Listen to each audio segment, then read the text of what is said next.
जन अभिमान रागाऊं संसंसृत मूल सुहृदनाना सकल सुदायक अभिमान ताता कृपानि दूरी सेवक वर ममता अतिपूरी जिम सुतन ब्रन होई भसाई माँ चिरावट कठिन नाई जदपि प्रथम दुपावई होई बाल अधीर व्याधि नासहित जननी प्रीति न शिशु को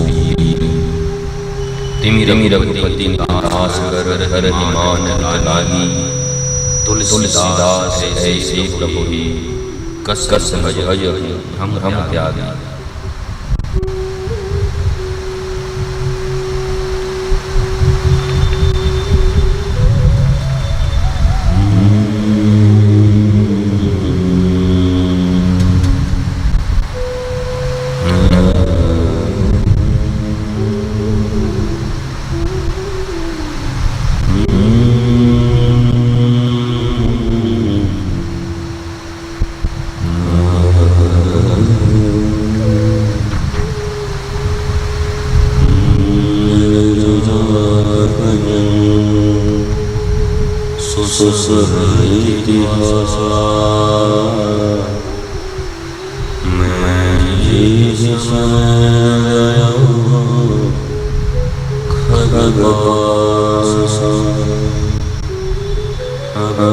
कथा सुनहु जिहिले तो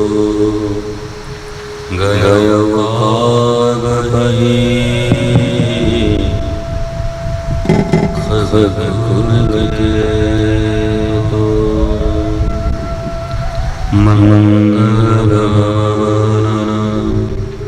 अमंगलहारी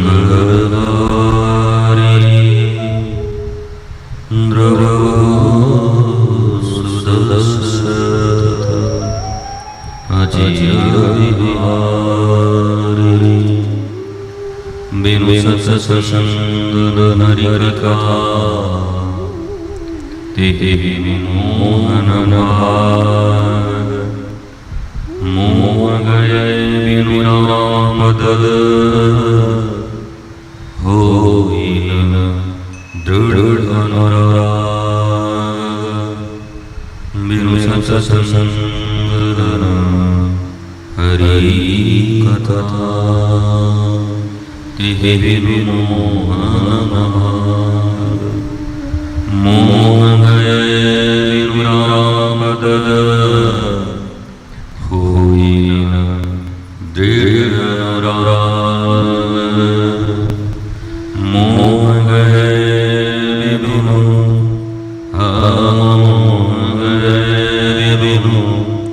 राम दल होई दृढ़ अनुराग होई दृढ़ अनुराग मिल रघुपति बिनु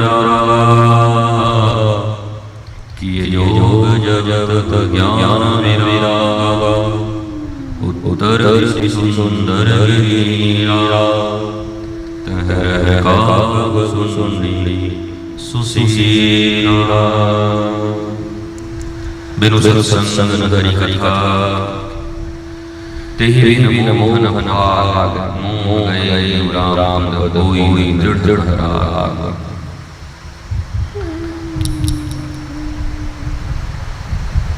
ये मोह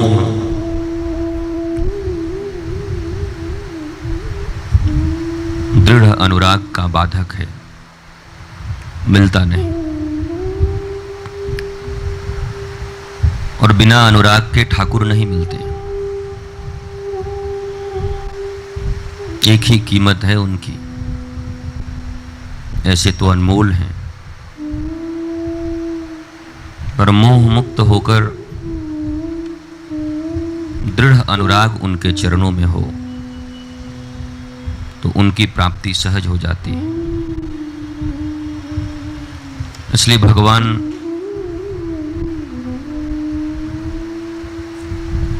गरुड़ के प्रसंग में और कागभुसुंडी के प्रसंग में यह समझाना चाह रहे हैं इस संसार में अनुराग के सिवा और कोई ऐसी वस्तु नहीं जो ईश्वर और गुरु को तुम्हें दिला सके।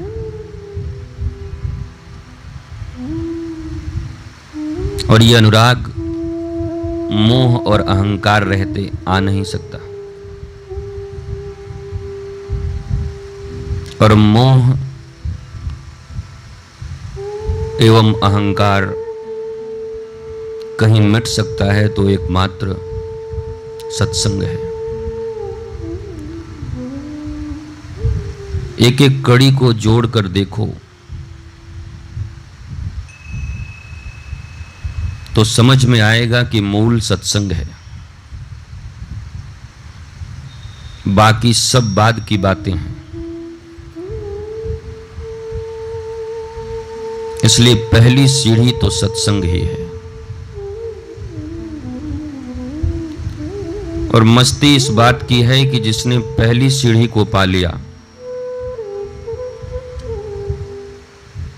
वो अब वापस नहीं आ सकता। वह भक्ति, प्रेम और आनंद के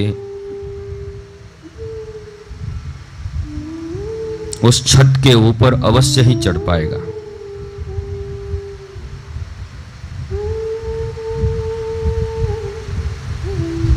तो जब मोह हुआ गरुड़ को, तो गरुड़ अपने स्वामी नारायण के पास जाने से बेहतर समझा कि मैं किसी संत के पास जाऊं। और वो नारद के पास गया। अमूमन होता ऐसा है कि जो जिस विधा में महारत हासिल किया हो, स्पेशलाइजेशन हो जिसका, लोग अपनी समस्याओं को लेकर वही जाते हैं। पर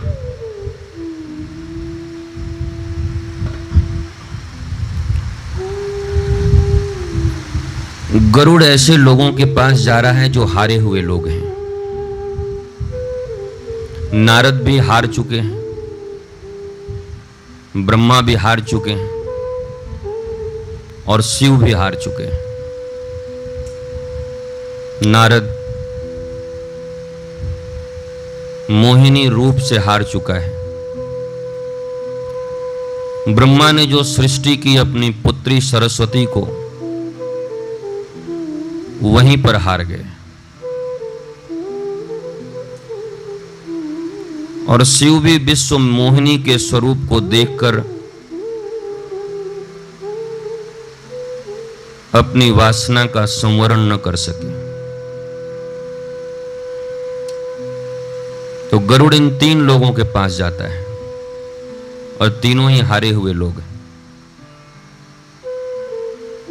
नीति तो ये कहती है कि किसी जीते हुए के पास जाता, जिसने काम जीता हो, क्रोध जीता हो, लोभ जीता हो, मोह जीते हो, अहंकार जीता हो। पर ये गया भी तो तीनों ही काम से हारे हुए लोगों के पास। और जाकर उनके सामने अपनी फरियाद रखता है कि मेरे अंदर मोह हो गया है, मोह ने अहंकार पैदा कर दिया है। और यह अहंकार भक्ति का शत्रु है। भक्ति का शत्रु का अर्थ है मस्ती का शत्रु है। कई बार भक्ति कहने से लोगों को यह समझ में आती भक्ति का शत्रु है तो मेरा क्या, मुझे नहीं चाहिए भक्ति। तुम्हें शब्द के रूप में नहीं चाहिए, पर आदिकाल से आज तक तुम सिर्फ वही खोजते आ रहे हो। भक्ति शांति है, प्रेम है और आनंद है। शब्दों के जाल हो सकते हैं पर तुम्हारी चाहत वही है। इसलिए कोई ये कहे कि मुझे भक्ति नहीं चाहिए तो वो भक्ति का अर्थ नहीं जानता।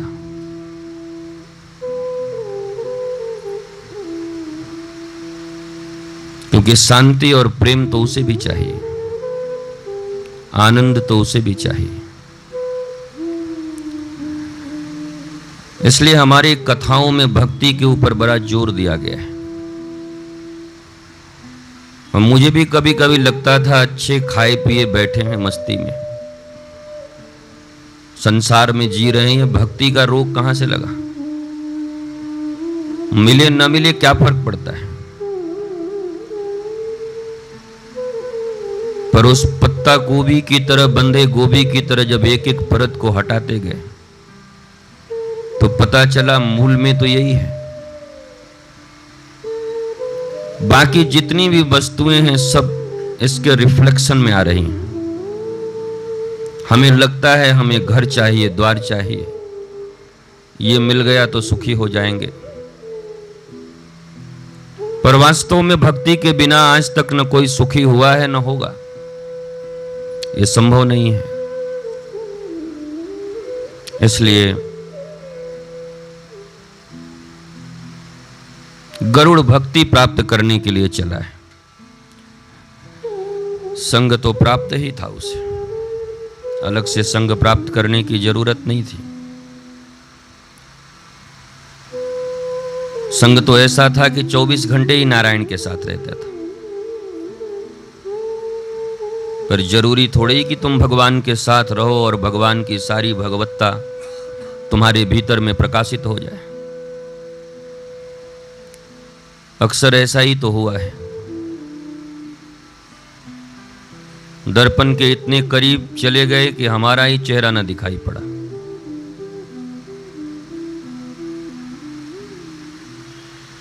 अत्यधिक नजदीकी का जब आभास होता है तो हम चूकने लगते। उनसे जो ग्रहण करना था वहां चूक गए और निकटता का अभिमान हो आया। अभिमान तो अभिमान है, चाहे निकटता का हो, चाहे श्रेष्ठता का हो, चाहे सुंदरता का हो, चाहे ज्ञानी होने का हो। वैसे जिसे अभिमान है उसे ज्ञानी कह भी नहीं सकते। कई बार लोग कहते हैं उन्हें ज्ञान का अभिमान है। जब अभिमान है तो फिर ज्ञान कहां है? जब अंधेरा है तो फिर उजाला कहां है? दोनों में से एक ही रह सकता है, या अभिमान या ज्ञान। इसलिए जब कोई ये कहता है कि उनको ज्ञानी होने का अभिमान है, ज्ञान का अभिमान है, तो ये बातें थोड़ी विपरीत लगती। कोई तारतम्य न है इन बातों का। या तो ज्ञानी होगा या अभिमानी होगा, दोनों हो ही नहीं सकता। और ज्यादा संभावना अभिमानी होने की है, क्योंकि ज्ञान तो चरम अवस्था है, परम है। उसके बाद द्वैत की भावना नहीं रह जाती। सोहम अहम ब्रह्मास्मि,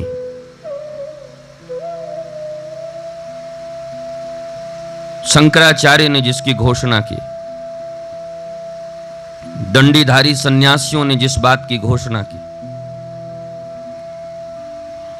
पर चैतन्य महाप्रभु का जब आविर्भाव हुआ तो उन्हें लगा कि ये सोहम कहना भी अहंकार का एक कारण बन जाएगा।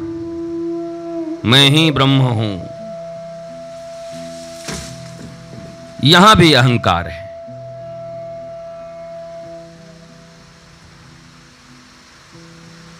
मैं ही ब्रह्म हूं,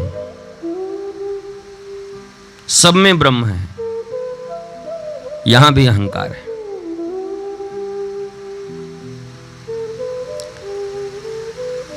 इसलिए महाप्रभु जब आए तब उन्होंने सोहम न कह के दासोहम कहा। मैं वही नहीं हूं, मैं दास हूं उनका। और ये भावना ही भक्ति की सूत्रपात करती है तुम्हारे जीवन में। जब तक दासत्व का आभास नहीं है तब तक भक्ति की प्रभात तुम्हारे जीवन में नहीं हो सकती, और भक्ति की प्रभात न होगी तो तुम्हारे जीवन में चैन, सुकून, आनंद भी न होगा।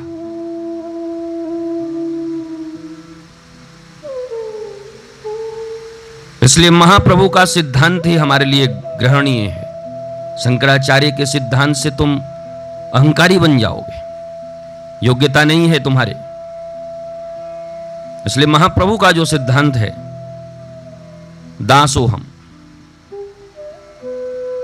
बल्कि वो तो कभी कभी कहते हैं दासों के भी दास। डायरेक्ट दास भी नहीं हूं मैं, उनके दास का दास हूं। और फिर यह जो दीनता है उनके भीतर में दासों के दास होने का,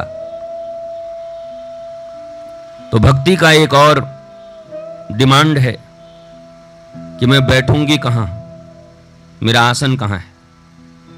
श्रीमद् भागवत इस बात की उद्घोषणा करती है कि भक्ति का आसन दैन्यता है, दीनता। मैंने कई बार बाइफर्केट किया है कि दीनता और हीनता में बहुत अंतर है। इन्फीरियरिटी नहीं है सुदामा को कि मैं गरीब हूं, इन्फीरियरिटी नहीं है कि मेरे पास घर नहीं है, वो क्या बोलता होगा, क्या सोचता होगा मेरे विषय में। ये तो सोचने की भी फुर्सत नहीं है सुदामा को। सबरी के मन में कोई इन्फीरियरिटी नहीं है, नहीं तो ऋषियों के द्वार पर जाकर पुष्प, फल, फूल, कंदमूल न रखाती। कोई इन्फीरियरिटी नहीं है, उसके मन में दीनता की भावना है। ये ऋषि नहीं चाहते मैं इनको छूऊं, ये ऋषि नहीं चाहते कि मैं इनके सामने पड़ूं,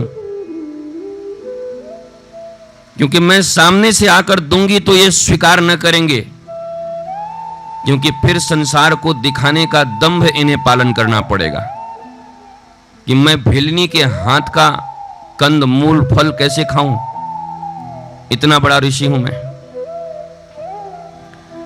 इसलिए रात के अंधेरे में जाकर उनके आश्रमों के द्वार पर रखाती है, फूल रखाती है, कंदमूल रखाती है। सबरी के हृदय में सेवा की भावना प्रबल है। वो सेवा प्रकाशित हो और लोग उसे कहें कि वाह, सबरी के जैसे निष्काम सेवक तो मैंने आज तक देखा ही नहीं।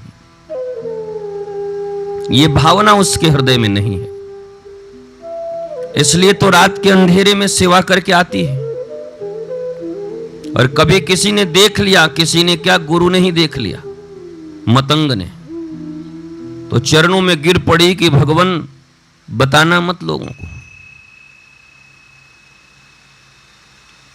और मतंग को सबरी की यही सरलता, उसके भीतर शिष्यता की पात्रता का दर्शन करा दिया। ये पात्र है। और फिर सबरी को दीक्षा प्रदान कर अपनी शिष्या के रूप में स्वीकार कर लिया मतंग ने। और बरसों तक सबरी अपने गुरु और उन संतों की सेवा करती रही।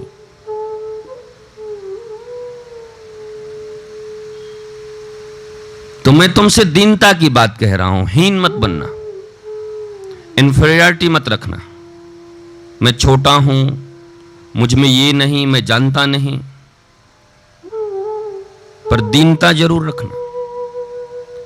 और मैंने कई बार कहा है, जैसे अभिमान और स्वाभिमान में बहुत पतली लकीर है, और थिनर लाइन, पता भी नहीं चलता कि कब हम स्वाभिमान से अभिमान में प्रवेश कर गए। स्वाभिमानी होने का दंभ था, पर अहंकारी अभिमानी रावण बन गए। ऐसे ही हमें यह नहीं पता चलता कि कब हम दीनता से हीनता में प्रवेश कर गए, और यह खतरनाक है। हीन बन गए तो परमात्मा तुम्हारे काम का नहीं है, देखेगा भी नहीं तुम्हारी ओर।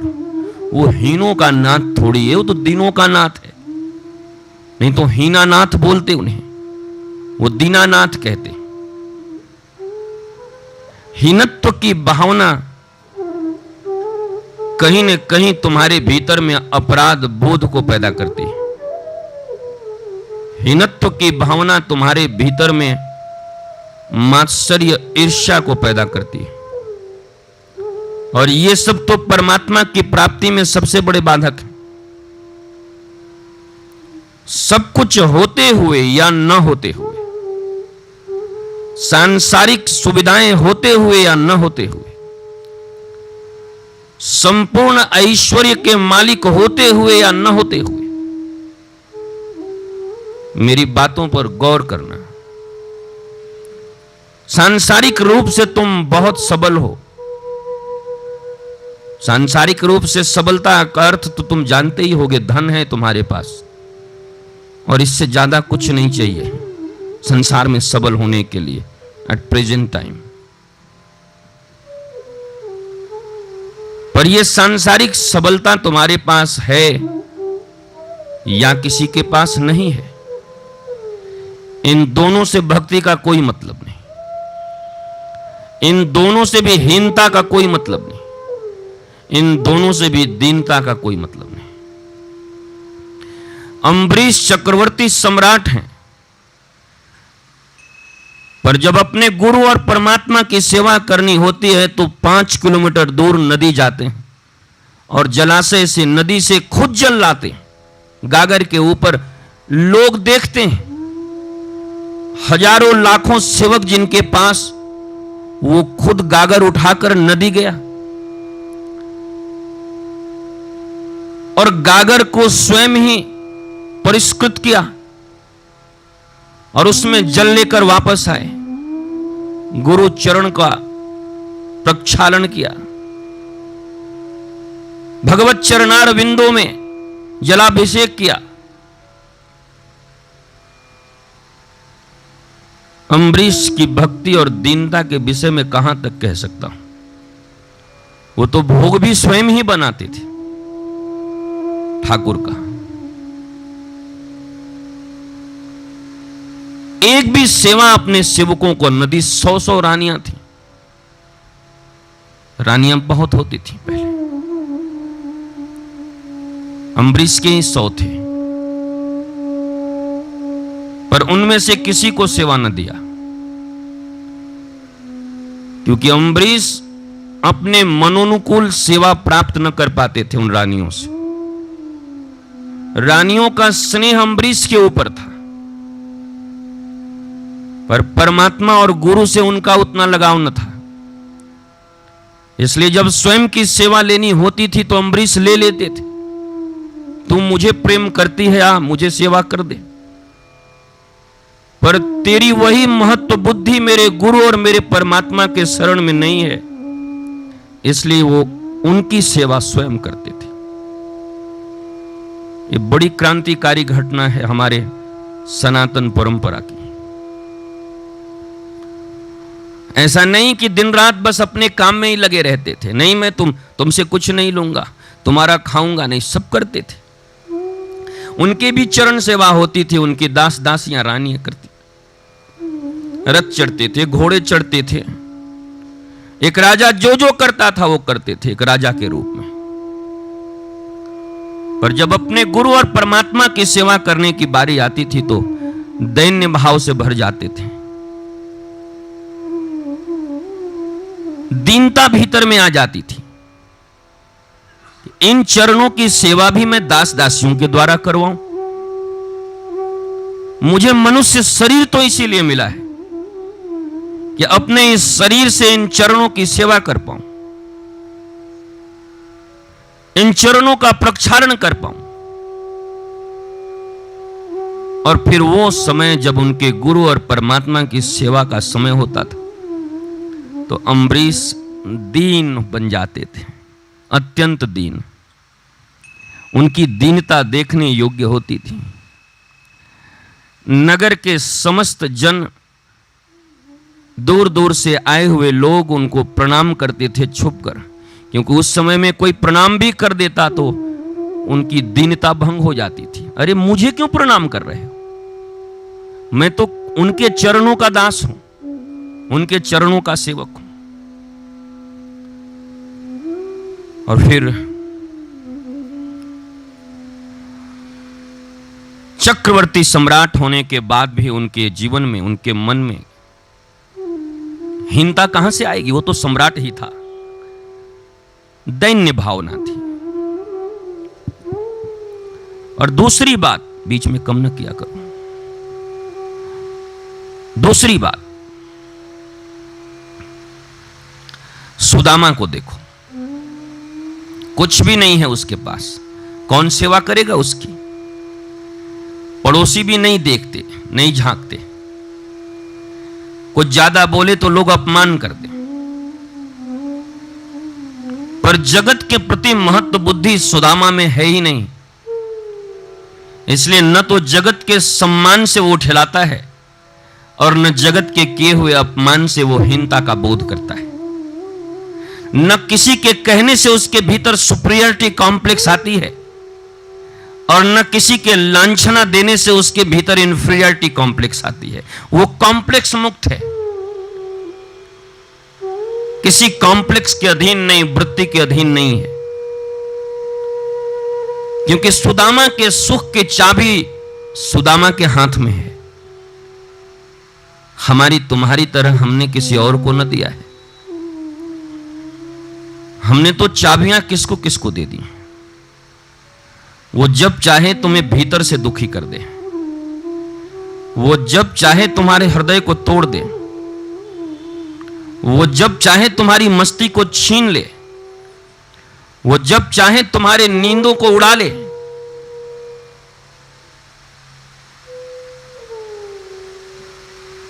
ऐसा सुख और शांति भी किस काम का जो दूसरों के अधीन हो,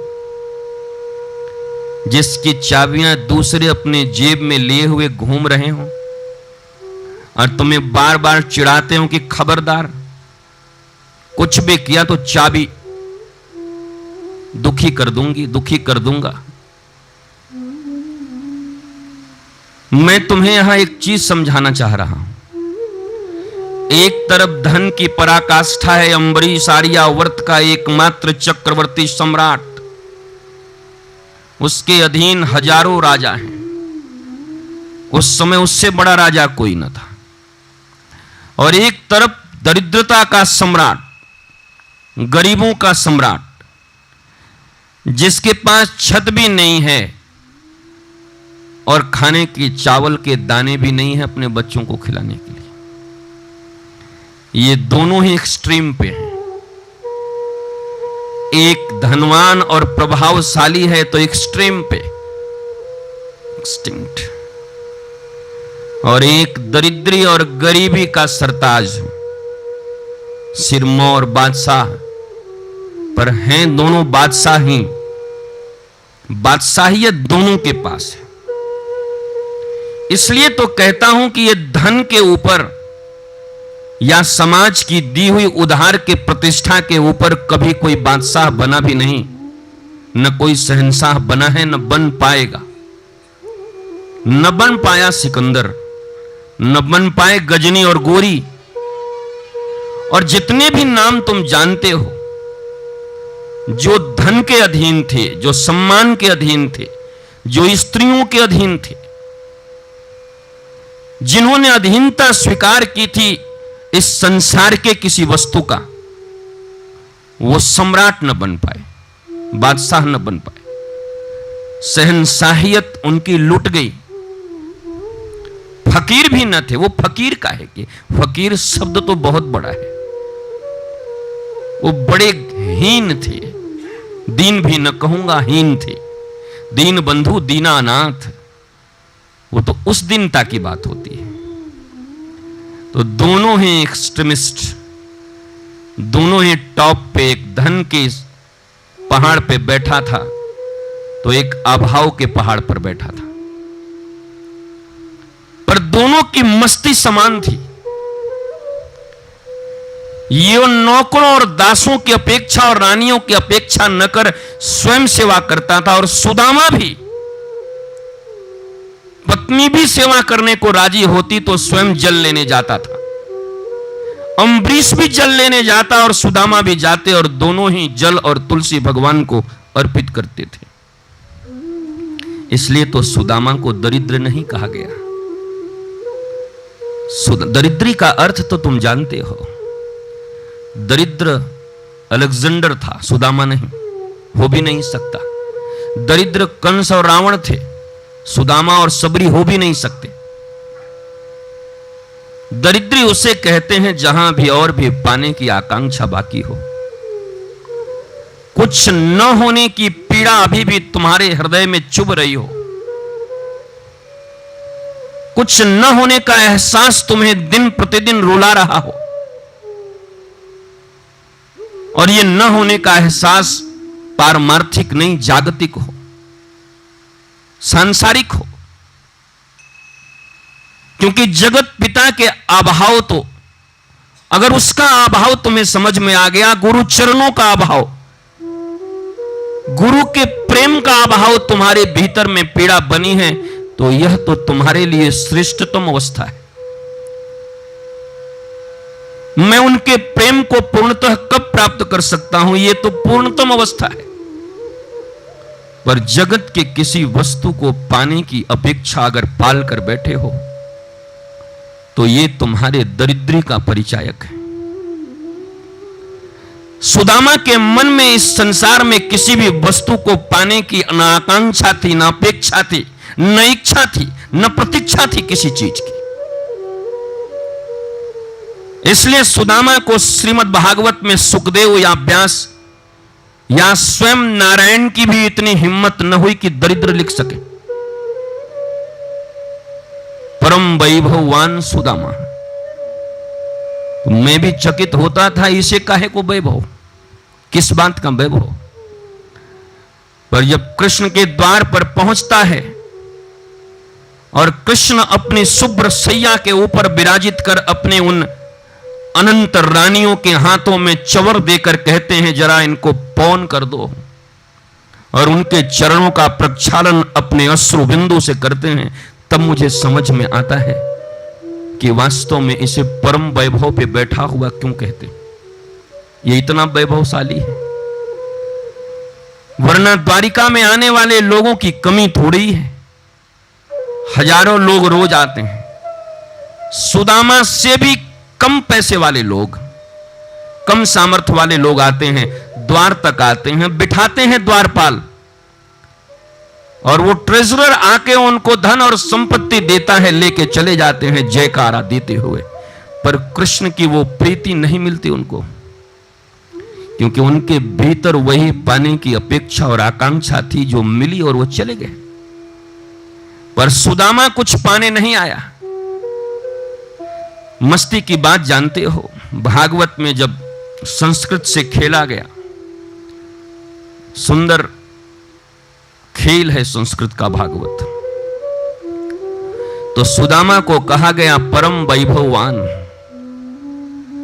संतोषी, प्रशांत आत्मा। मैंने इसके पहले भी तुम्हें सुनाया था कि प्रशांत आत्मा का अर्थ क्या है। शांताकारम भुजगशयनम पद्मनाभम सुरेश्वरम। भगवान भी शांताकारम है, पर इनका भक्त प्रशांताकारम है। प्रकृष्टेन, एक विशेषण, एक वैशिष्ट्य। शांत में भी एक और स्पेशलाइजेशन।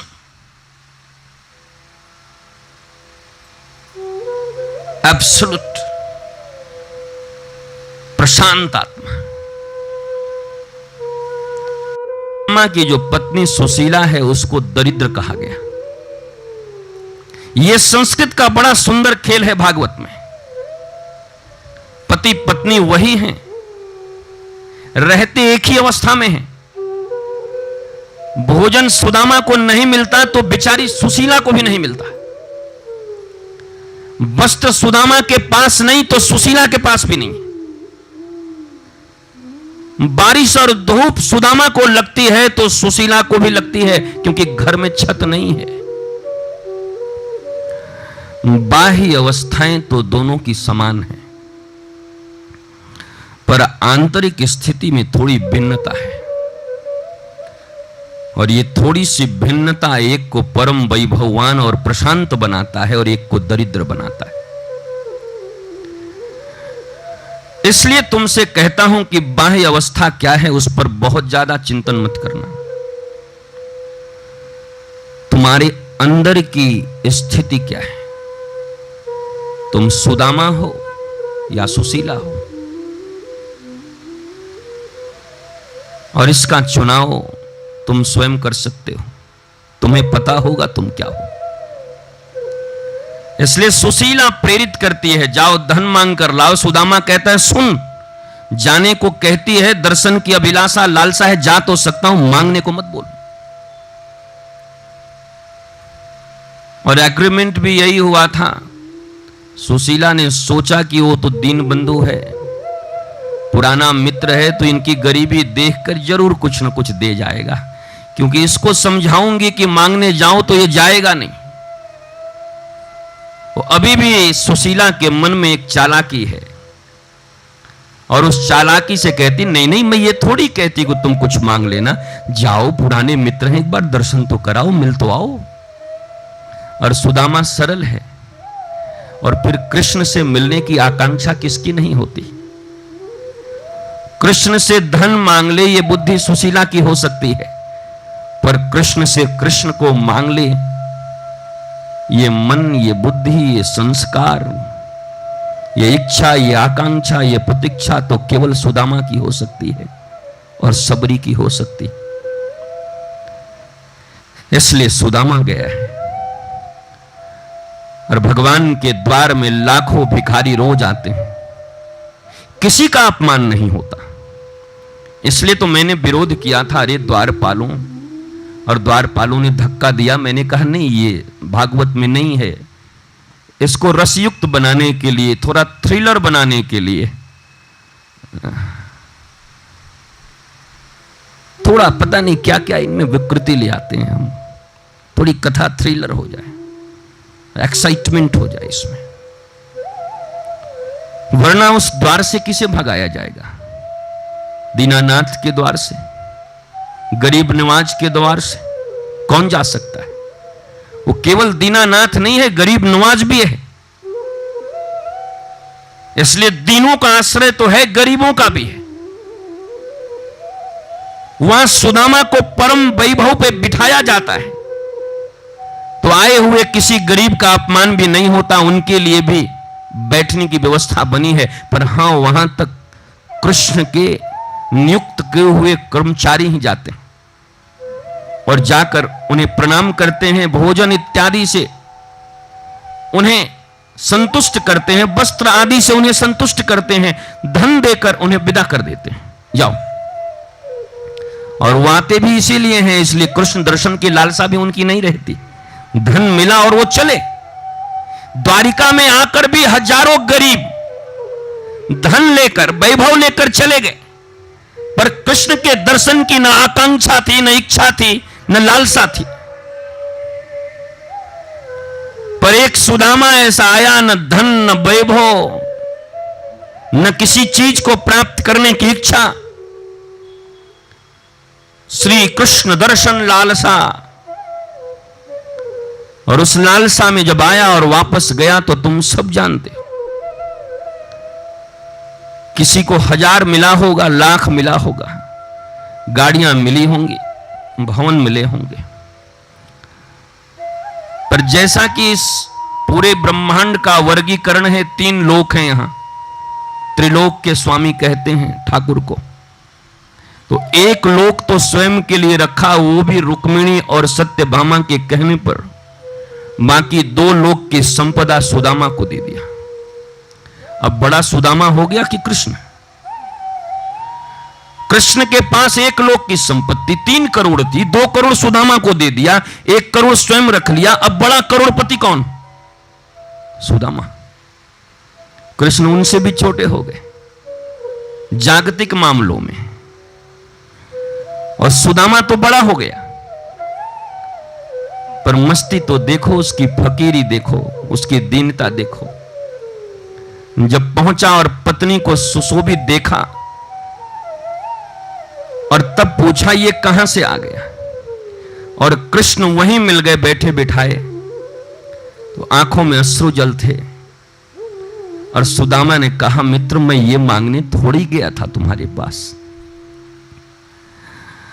पर तुम कृष्ण हो, तुम गलत कर भी नहीं सकते। अगर ये वासना न होती तुम ये देते भी नहीं। तुम्हें पता था कि किसी वासना में मुझे भेजा गया है, पर तुम अंतर्यामी हो तो यह भी जानते होगे कि मैंने न चाहा, मेरी कोई आकांक्षा न थी। जिसने चाहा उसको तुमने दे दिया। और तुम्हें ज्ञात है भागवत की इस कथा से कि सुदामा उसी समय अपने पुत्रों और अपनी पत्नी को सारी संपत्ति देकर और हाथ में वही माला और तिलक लेकर और सुदूर जिस वृक्ष के नीचे बैठकर सदा अपने प्रियतम की यादों में अपने नैनों से अश्रुजल वर्षित करते रहते थे, वो उसी वृक्ष के नीचे बैठकर हे कृष्ण करुणा सिंधु अनंत प्रेम सागर में डूब गए। और कृष्ण ने भी एक बार जिद न किया कि नहीं नहीं अब जब मिल ही गया तो थोड़ा भोग कर लो, क्योंकि वो अंतर्यामी है, वो जानते हैं इसके मन के भीतर तो कोई वासना थी ही नहीं। यह तो सदैव मेरे नाम में और मेरे रूप में ही छका रहता है। इसे जो मस्ती मुझ में मिलती है, ये 2 और 3 लोग उस मस्ती का एक कण भी इसे नहीं दे सकते। इसलिए मैं तुमसे कहता हूं कि जीवन में दरिद्री को स्वीकार मत करना। तुम्हें बनना है तो दीन बनो, और बनना ही पड़ेगा। दीनता के सिंहासन पर ही भक्ति बैठती है, और भक्ति के बिना अभिमान जाता नहीं, अहंकार जाता नहीं, और बिना अहंकार के ठाकुर से प्रीति होती नहीं, और बिना ठाकुर और गुरुदेव से प्रीति हुए जीवन के चरम परम लक्ष्य की प्राप्ति होती नहीं, जिसे तुम मस्ती कहते हो।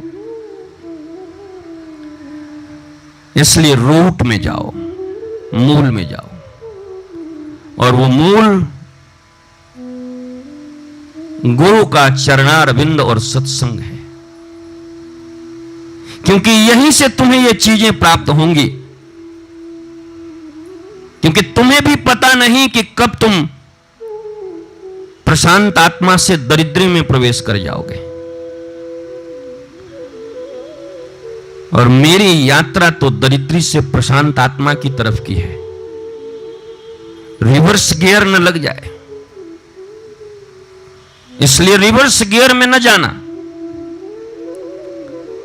हृदय के किसी कोने में अगर दरिद्री बैठी हो, सुशीला बैठी हो, और ये सुशीला से तात्पर्य तुम ये न समझ लेना कि तुम्हें कह रहा हूं, तुम जो बैठी हो माताएं यहां, वो सुशीला एक वृत्ति है, वो नारी और पुरुष नहीं है। सुशीला एक भाव है, वो पुरुष के भीतर भी हो सकता है, नारी के भीतर भी हो सकता है। इसलिए मैं यही चाहता हूं कि तुम जागतिक रूप से सबल रहो, जागतिक रूप से तुम हरिश्चंद्र की तरह और अम्बरीश की तरह और शिवी की तरह और राजा रघु की तरह, दशरथ की तरह इतना वैभव हो तुम्हारे पास। पर उसके संग संग मेरी एक विनती है तुमसे कि अम्बरीश बनो, पर दरिद्रता नहीं रखना,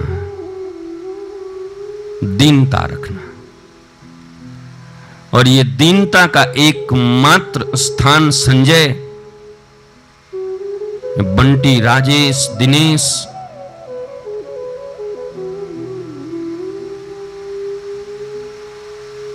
एक ही जगह है। वो मैंने अनुशीलन किया है अपने जीवन में। ये अनुभव नहीं, जो अनुभव उतर चुका है उससे प्रकट करता हूं तुम्हारे साथ। वो उधार का अनुभव नहीं है, जिया हूं तुम्हारे लिए ही जिया हूं। ये दीनता तभी आएगी जब संसार के वैभव बढ़ रहे हों तो बढ़ने दो, रोकना मत। बल्कि कुछ और लोग हों तो लगा देना कि और इस वैभव में वृद्धि होती रहे। पर तुम्हारी जो ये दीनत्व की भावना है, गुरु चरणों की सेवा अपने हाथों से करने की जो ललक है, गुरु के चेहरे पे मुस्कुराहट देखने की जो आकांक्षा है, अब ये कह के मत चूक जाना कि गुरु भी कभी नाराज होता है क्या? नाराज का अर्थ भी क्या है? नाराज, तुमसे राजी नहीं हूं मैं, और वो तो हूं भी नहीं। जिस दिन हो गया तो सब गड़बड़ हो जाएगी।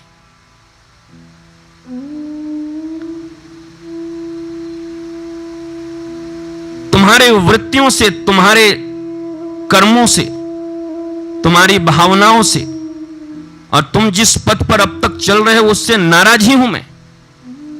और हर मास्टर अपने शिष्य से नाराज रहता है, और होना भी चाहिए। नाराजी है। तुम्हारे अभ्यस्त संस्कार तुम्हें जिधर ले जाना चाहते हैं प्रेमानंद, मैं उधर नहीं जाने देना चाहता तुम्हें। यही नाराजगी है हमारे तुम्हारे बीच में। राजी नहीं हूं मैं, और न रहूंगा। चाहे तुम्हारे सांसारिक कर्तव्य और कर्म हो, या आध्यात्मिक तुम्हारी यात्रा हो, कहीं न कहीं से जो सबकॉन्शियस तुम्हें ड्राइव कर रहा है, उसके बीच में नाराज होकर मैं खड़ा रहूंगा सदा। इसलिए मैं ये नहीं कहता कि मैं मुस्कुराता हुआ ही तुम्हें मिलूंगा। मैं चिल्लाता हुआ भी मिलूंगा, चिढ़ाता हुआ भी मिलूंगा, हमले करता हुआ भी मिलूंगा। और मुझे पता नहीं कैसे कैसे मिलूंगा। वो तो स्नेहानंद ही समझता होगा। जब उसकी टांग टूट गई थी तो दर्द कैसा होता है जब खींचता है डॉक्टर, जब कोई और बिठाता है, कोई और ये करता है। दिनेश भी अनुभव कर रहा होगा। उसे जब सही जगह पे ले जानी है तो थोड़ी दर्द तो होगी, थोड़ी बिलबिलाहट तो होगी, थोड़े दर्द तो तुम्हें झेलने ही होंगे। वैसे ही उस परम वैभव पर और दीनता के सिंहासन पर अगर बैठना चाहते हो तो मेरी नाराजगी ही तुम्हारे लिए वरदान है। मेरी नाराजगी ही ये बताएगी कि हां, अब तुम सही पथ पर चलोगे। इसलिए मैं इत्तेफाक नहीं रखता उन लोगों से।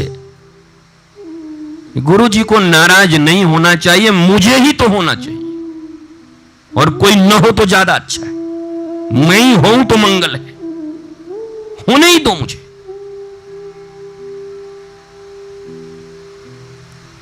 और मैं पुनः तुमसे बस आखिरी बात कहता हूं इस गरुड़ और काग भुसुंडी के संबंध में। यह गरुड़ और काग भुसुंडी का ही संबंध चल रहा है, पर बात गहरी है, बात बड़ी है तो 2 लाइन की। मोह मिटा और गरुड़ फिर से नारायण का सारथी बन गया, वाहन बन गया। That's it, that's all. पर बत्ता गोभी, वो बंदे गोभी की एक एक परत जब तक उठाकर तुम्हारे अंतर मन को स्पर्श न कर लूं, तब तक ये प्रसंग भी क्या है? ये तो बहुत बड़ा प्रसंग है मेरे लिए। केवल गरुड़ बोलो तो उस पे कितने दिन तक बोलने का आनंद लूं मैं। गरुड़, कागभुसुंडी तो जाए भाड़ में, बाद में देखता हूं। इसलिए साधारण प्रसंग न है। न जाने किन किन सागरों में गोता लगाने का अवसर मिलेगा इसी प्रसंग में। कहां कहां से मोतियां निकल आएंगी, और इसीलिए तो डुबकी लगा भी रहे हैं। इस अभिमान को, अहंकार को एडजस्ट करने का एकमात्र कोई जगह है तो वो गुरुदेव के चरणार बिंद में बह रही भागवत की अविरल धारा, सत्संग की धारा। बंटी को बहुत याद है उस दिन जो मैंने कहा था कि तिजोरी क्या है, धन क्या है, बंद कहां करना है, वो उसके दिल में आ गया है।